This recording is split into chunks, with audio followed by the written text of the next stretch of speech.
नमस्कार, मैं दयाशंकर मिश्र। संविधान दिवस की आपको बधाई दूं। इससे पहले केवल इतना ही कहना चाहता हूं कि क्या कोई दिवस हर साल मना लेने भर से उसका होना सार्थक हो जाता है। भारतीय संविधान इस वक्त जिस तरह की चुनौतियों से जूझ रहा है, हम केवल यही कहना चाहते हैं कि संविधान को केवल शब्द मत बनने दीजिए। संविधान किन बातों से जिंदा रहेगा, संविधान की सार्थकता, उसका होना किन मूल्यों में है, इन्हें समझने की कोशिश कीजिए। आज का हमारा वीडियो इसी दिशा में एक छोटी सी कोशिश है।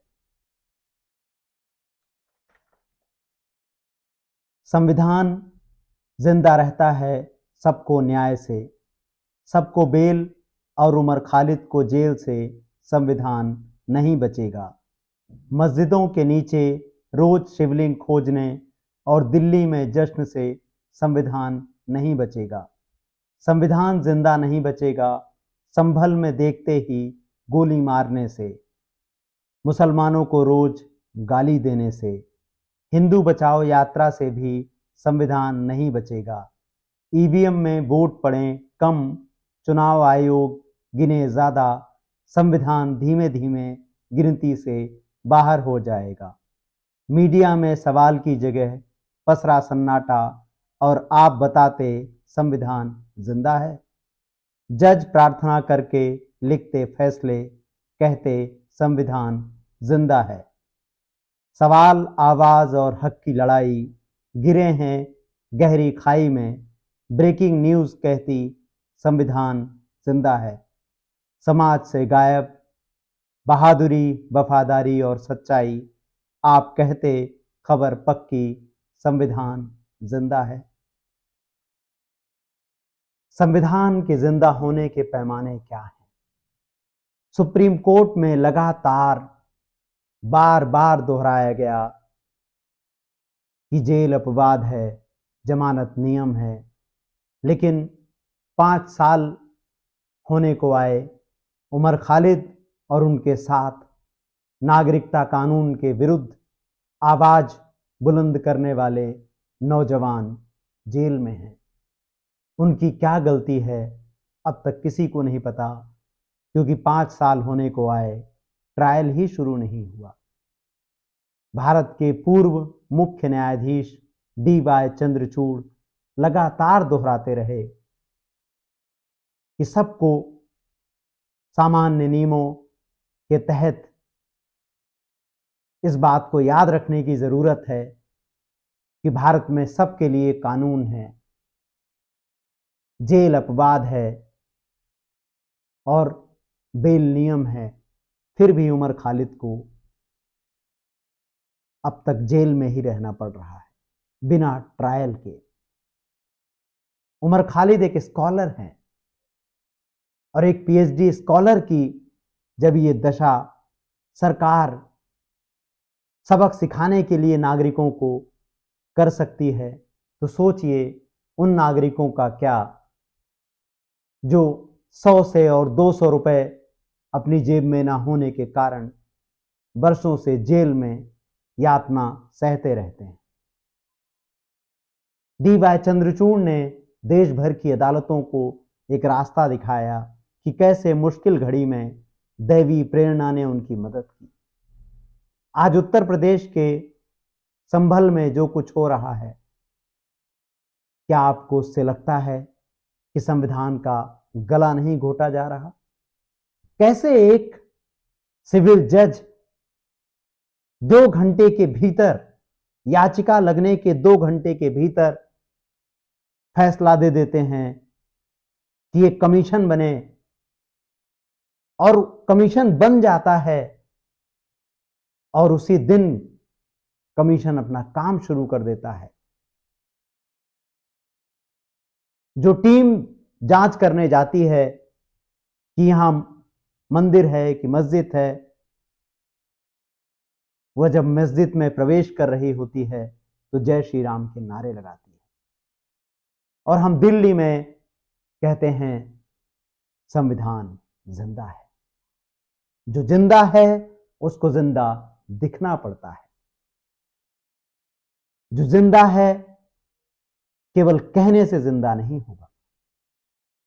याद रखिए कि लोकतंत्र तभी तक जिंदा है जब तक उसमें संविधान की आत्मा है। जैसे ही संविधान खत्म, लोकतंत्र अपने आप खत्म। और संविधान को सबसे ज्यादा खतरा किससे है?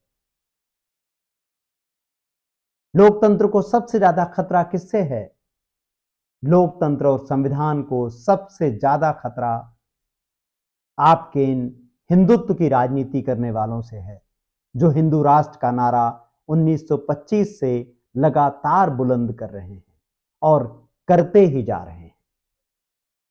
तो जब हिंदू राष्ट्र है तो उसमें दूसरे नागरिकों के लिए जगह कहां से आएगी?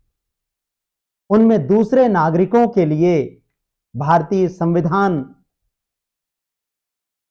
संविधान की प्रस्तावना में वर्णित न्याय, विचार, अभिव्यक्ति, विश्वास, धर्म और उपासना की स्वतंत्रता, समता और इन सब से बढ़कर बंधुता कहां से आएगी जब वह एक धर्म विशेष का राष्ट्र बन जाएगा? हिंदू राष्ट्र का नारा इसलिए बार बार बुलंद किया जा रहा है क्योंकि उसमें संविधान के लिए जगह नहीं है। असल में हिंदू राष्ट्र और संविधान दो परस्पर विरोधी बातें हैं। तो अब हिंदू राष्ट्र के जो पैरोकार हैं वो संविधान को ऐसा नहीं कि एक दिन घोषणा करेंगे कि संविधान खत्म हो गया। वो संविधान के नियमों को, प्रावधानों को एक एक करके कमजोर करते जा रहे हैं। और इस कड़ी में सबसे बड़ा उपकरण हमने बनते हुए देखा भारत के पूर्व प्रधान न्यायाधीश डी.वाई. चंद्रचूड़ को। उनके अंतिम दिनों को याद कीजिए और उसके बाद के सार्वजनिक भाषणों को याद कीजिए। जब वह प्रधान न्यायाधीश थे तो जाकर द्वारकाधीश में धर्म की ध्वजा लहराने की बात कर रहे थे। इससे क्या संदेश लिया देश भर की अदालतों ने, जजों ने? आखिर उनको भी अपने भविष्य की चिंता है। जिस तरह की चिंता जस्टिस रंजन गोगोई को थी, जस्टिस डी.वाई. चंद्रचूड़ को थी कि आगे बढ़ना है, तो उस आगे बढ़ने की राह पर किस तरह से आप देखें कि संभल में सिविल जज एक ही दिन में सारे आदेश दे देते हैं और उस हिंसा में नौजवान आम मुसलमान नागरिक मारे जाते हैं। राजनीतिक दल अपनी तरह से उस पर प्रतिक्रिया देते हैं।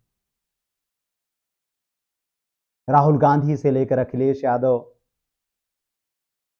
उस पर बात करते हैं, बोलते हैं, लेकिन क्या इतने से बात बनेगी?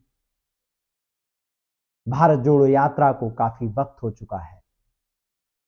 अब उत्तर